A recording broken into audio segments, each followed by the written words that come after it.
नमस्कार साथियों, मैं गोविंद मालवीय आपका हार्दिक स्वागत करता हूं और आपको मैं स्पेशली एक बात बताना चाह रहा हूं।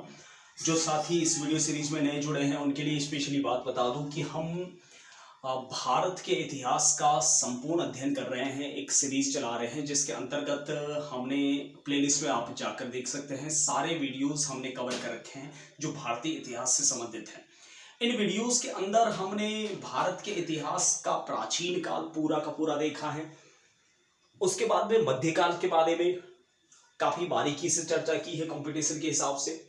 और मध्यकाल में हमने पिछले वीडियो में मुगलिया सल्तनत के परिचय के बारे में चर्चा की थी, मिर्जा जहीरुद्दीन मोहम्मद बाबर के बारे में चर्चा की थी। आज बाबर के समय का कुछ अध्ययन कर लेते हैं। हालांकि वीडियो का टाइटल तो आपको दिखाई पड़ रहा होगा, वह हुमायूं है, लेकिन कुछ बाबर से संबंधित कुछ बातों की चर्चा बाकी रह गई थी, वह अपन चर्चा कर लेते हैं। देखिए, बाबर का जो समय है मोटे तौर पर वह 1519 ईस्वी से या वर्तमान भारत में 1526 ईस्वी से 1530 ईस्वी के मध्य रहा। बाबर, मैंने आपको पिछले वीडियो में बताया था कि फरगना में जन्मा था 14 फरवरी को, और मिर्जा अली शेख और निगार बानो का पुत्र था। और फरगना से वह काबुल आया था, और काबुल के पास में बाजोर नाम की जगह है, उस वहां पर एक भेरा नाम का किला था, वहां से इसने भारत के भूखंड पर युद्ध की शुरुआत की थी। उसके बाद में 1526 ईस्वी 21 अप्रैल को पानीपत के प्रथम युद्ध में दिल्ली, आगरे और बयाना के सुल्तान मिर्जा अली शेख को मारा, इब्राहिम लोधी को परास्त किया। उसके बाद में 17 मार्च 1527 को खानवा के युद्ध में महाराणा संग्राम सिंह और उनके राजपूताना संगठन को परास्त किया। उसके बाद में 1529 ईस्वी को चंदेरी के युद्ध में मेदिनी राय को परास्त किया। उसके बाद में बाबर ने जो है 1529 ईस्वी में घाघरा नदी के युद्ध में वह अफगानी सरदारों से भिड़ा।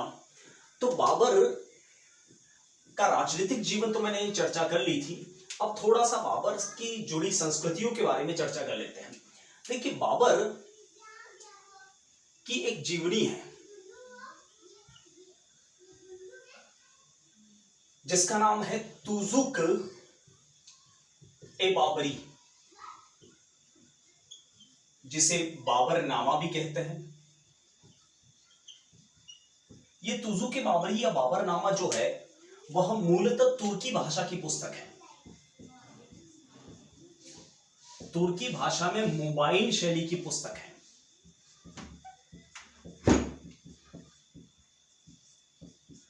मुबाइन शैली जिसके अंतर्गत एक तरह की मिक्स शैली है। वह बाबर ने इस पुस्तक को तुर्की भाषा में लिखा है, कभी इधर मैटर लिखा, कभी इधर लिखा, कभी इधर लिखा, कभी इधर लिखा, मतलब शब्दों का सीक्वेंस नहीं है। ठीक है, इसके 127 खंड है। इस पुस्तक के अंतर्गत बाबर जो है उसका थोड़ी सी धार्मिक नीति मैं आपको समझा देता हूं, जो आपके एग्जामों में मैटर कर सकती है, क्योंकि आजकल कंपटीशन एग्जाम में एनालिसिस वाले सवाल ज्यादा पूछे जाते हैं, व्याख्यात्मक सवाल ज्यादा पूछे जाते हैं, इसलिए बाबर की धार्मिक नीति आपको पता होनी चाहिए।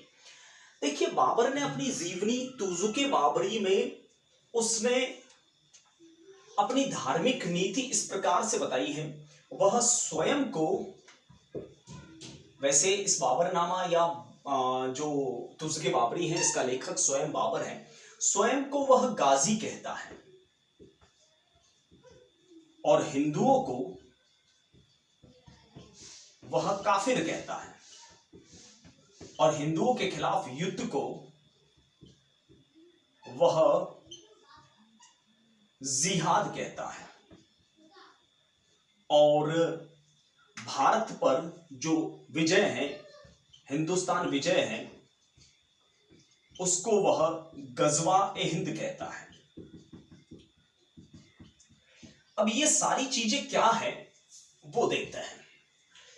देखिए, गजवाए हिंद का मतलब है हिंदुस्तान पर मुसलमानों की हुकूमत, ठीक है, जो वो चाहता है, और इसी चीज को वो जिहाद कहता है। जिहाद मतलब एक तरह का धर्म युद्ध होता है।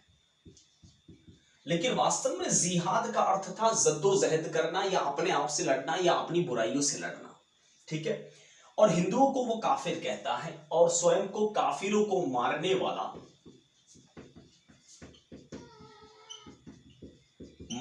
वाला अर्थात गाजी कहता है।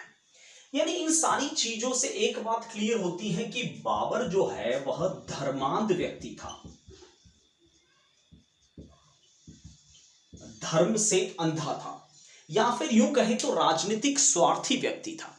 राजनीति में सिर्फ उसको स्वार्थ ही स्वार्थ सूझता था। ठीक है, वह अपने स्वार्थ के लिए भोले वाले मुसलमानों को धर्म के नाम पर भटकाना ये काम बाबर का रहा। ठीक है, और इसी सिलसिले में उसने 2 प्रसिद्ध युद्ध लड़े थे जो बिल्कुल धर्मांधता की बात करते हैं। जैसे खानवा 1527 ईस्वी में महाराणा सांगा के खिलाफ उसने 17 मार्च 1527 को खानवा का युद्ध लड़ा महाराणा सांगा और उनके राजपूताना संगठन के खिलाफ, और वह सांगा को काफिरों का बादशाह कहता है।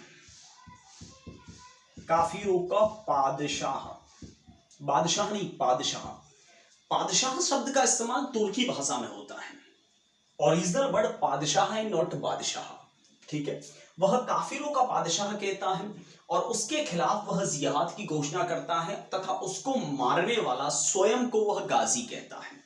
ऐसा नहीं कि बाबर ने गाजी की उपाधि सिर्फ खानवा में ग्रहण की, जहां जहां उसने हिंदुओं के खिलाफ युद्ध किया वहां उसने अपने आप को गाजी का खिताब यानी गाजी का रुतबा दिया।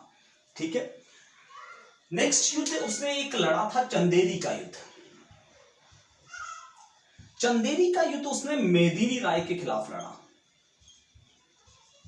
मेदिनी राय चंदेल जो कि चंदेरी का शासक था, उसके खिलाफ युद्ध लड़ा, तो वहां पर भी स्वयं को वह गाजी कहता है और काफिरों को मारने वाला कहता है और युद्ध को जिहाद नाम देता है, यानी धर्म युद्ध नाम देता है।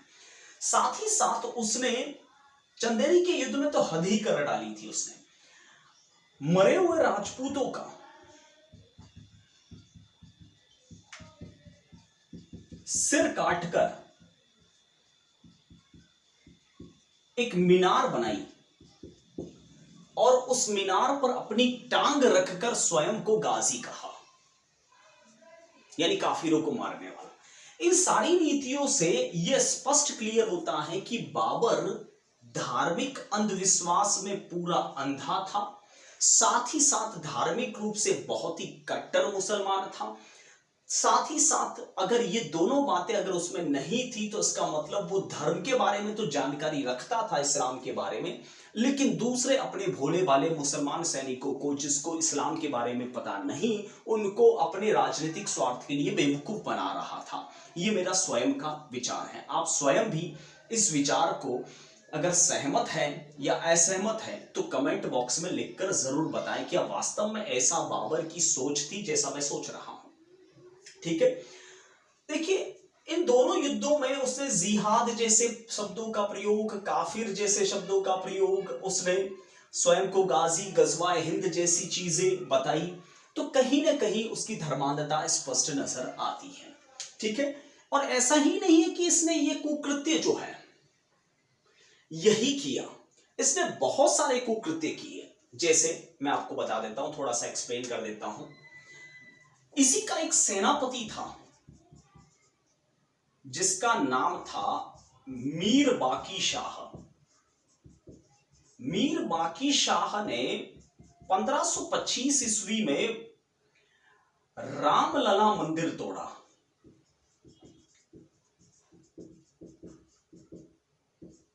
अयोध्या में, और इस मंदिर को उसने बाबरी मस्जिद नाम दिया। और ये वाला विवाद तो भली भांति दुनिया को पता होगा।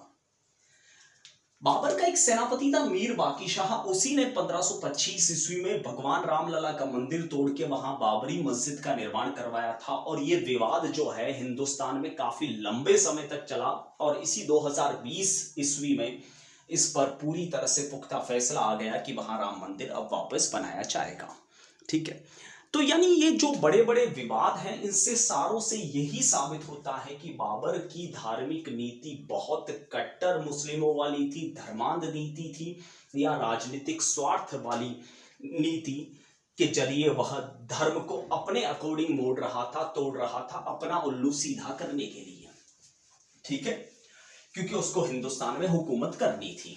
ठीक है, अब कुछ और बातें बाबर की मैं चर्चा कर लेता हूं, और इनकी चर्चा किए बिना अपन को आगे बातें नहीं पढ़नी चाहिए, एक एक बात क्लियर होनी चाहिए। देखिए, बाबर ने हर युद्ध में बारूद का प्रयोग किया। बारूद का प्रयोग पूरे विश्व में पहली बार बारूद का प्रयोग जो है वह बाबर ने ही किया। ये अब तक जितनी मैंने सारी बातें बताई है वो कहीं ना कहीं आतंकवादियों से मिलती जुलती हैं। ठीक है, फिर भी भारत के कुछ प्रबुद्ध इतिहासकार जो है इन बातों को स्वीकार नहीं करते, और वो भी अपनी राजनीति से रोटियां सेकने के लिए करते हैं हरकतें। एक बात और, इसने हर युद्ध में उस्मानी पद्धति का इस्तेमाल किया है। युद्ध पद्धति, उस्मानी युद्ध पद्धति, जिसमें घेर कर मारते हैं। इसने हर युद्ध में तुलुगमा युद्ध पद्धति का इस्तेमाल किया है, जिसमें बड़े बड़े गड्ढे रास्ते में बनाकर उस पर घास फूस भरी जाती थी। तो ये इसकी रणनीतियां थी, जो मैंने आपको युद्ध के दौरान कल राजनीतिक जीवन में भी समझाई। अब चलिए कुछ बाबर की और बातें ले लेते हैं, क्योंकि वो बहुत जरूरी है। देखिए, बाबर ने बाबरी और शाहरुख नाम के 2 सिक्के चलवाए थे। सवाल बन सकता है, बाबर ने शाहरुख और बाबरी नाम के 2 सिक्के चलवाए थे। साथ ही साथ बाबर ने तख्ती ए बावनी, तख्ती ए बावनी यानी 52 पत्तों की तख्तियां अर्थात ताश का आविष्कार किया था, प्लेइंग कार्ड। कुछ अति बुद्धि वाले इतिहासकार लिखते हैं कि शतरंज का जन्मदाता भी बाबर है, लेकिन शतरंज तो हिंदुस्तान में युगों युगों से चल रहा है, ये बात कोरी फेक है। ठीक है, बाबर ने देखिए 1526 में हिंदुस्तान में शासन आरंभ किया, और 1530 में अत्यधिक शराब पीने की वजह से अल्लाह को प्यारा हो चुका था। बाबर को सबसे पहले आगरा में दफन किया गया, लेकिन तुजुक बाबरी, उसकी जीवनी के अंदर जो उसने स्वयं लिखी है, वह किसी ने बाद में पढ़ी तो उसमें पता चला कि वह स्वयं दफन होना चाहता था किसी और जगह पे, और वो और जगह थी काबुल। तो 7 दिन बाद में उसकी डेड बॉडी निकालकर उसे काबुल में दफन किया गया। ठीक है, और काबुल में उसका जो मकबरा है उसे आराम बाग कहते हैं, और ये आराम बाग नाम का जो मकबरा है काबुल में, काबुल अफगानिस्तान में, यह 4 बाग शैली का प्रथम मकबरा है। दोस्तों, 4 बाग शैली का पहला मकबरा है आराम बाग, जो कि काबुल के अंतर्गत है। ठीक है, 4 बाग शैली जिसमें मकबरे के चारों ओर गार्डन होता है, आपने ताजमहल में भी देखा होगा। ठीक है, उसे 4 बाग शैली कहते हैं, यानी 4 बाग शैली का जो जन्मदाता है वह बाबर माना जाता है। देखिए, आगे आने वाली बात कुछ मैं आपको और बता दूं।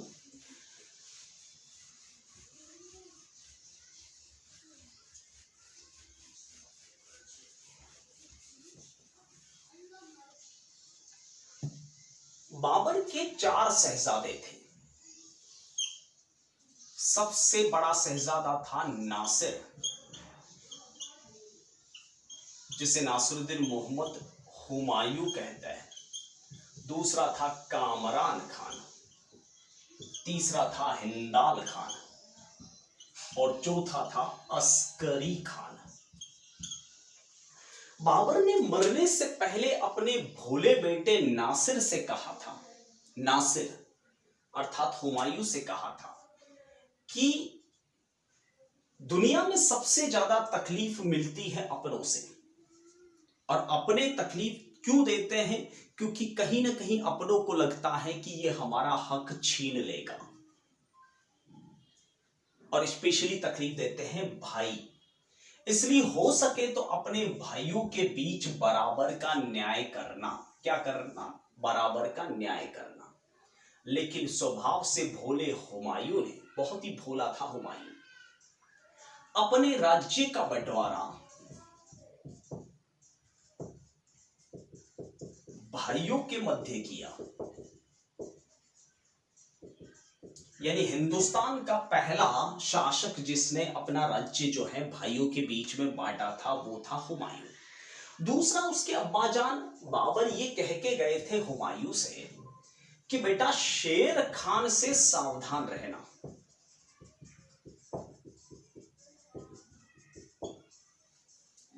ऐसा क्यों कहा बाबर ने?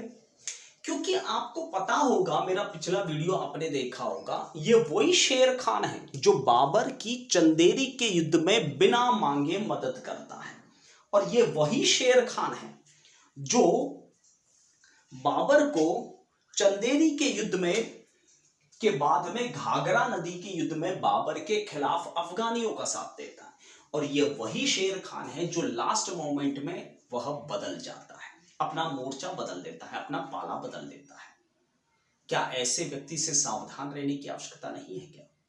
बिल्कुल है। अब हुमायूं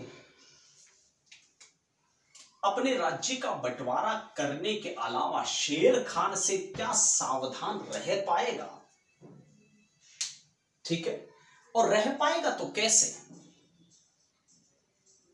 क्या अपने अब्बा की बात को वो अमल में लाएगा? ये सारा कुछ हम देखेंगे अगले वीडियो में। फिलहाल के लिए इस वीडियो में होपफुली आवाज रिकॉर्ड हुई होगी, क्योंकि मेरे को कई दिनों से थोड़ी तकनीकी समस्याएं आ रही हैं वीडियो शूट करने, मोबाइल से शूट करने में। तो मैं छोटे छोटे कंटेंट्स बना रहा हूं, एक बार थोड़ा सा पैरेलल हो जाए, उसके बाद में अपन थोड़ा लंबा भी चलेंगे। इसलिए मैं थोड़ा चेक करने के लिए आज से इस वीडियो को यहीं पर रुकूंगा 1-2 दिन के लिए, फिर बाद में अपन लंबा भी चलेंगे साथ साथ में। ठीक है, और आज थोड़ी सी पावर कट को लेकर भी काफ़ी समस्याएं थी, इस वजह से मैं थोड़ा लंबा नहीं चल पाया, और लास्ट मोमेंट में वीडियो अपलोड करना पड़ रहा है मुझे। तो चलिए, थैंक यू, बाय, जय हिंद, वंदे मातरम।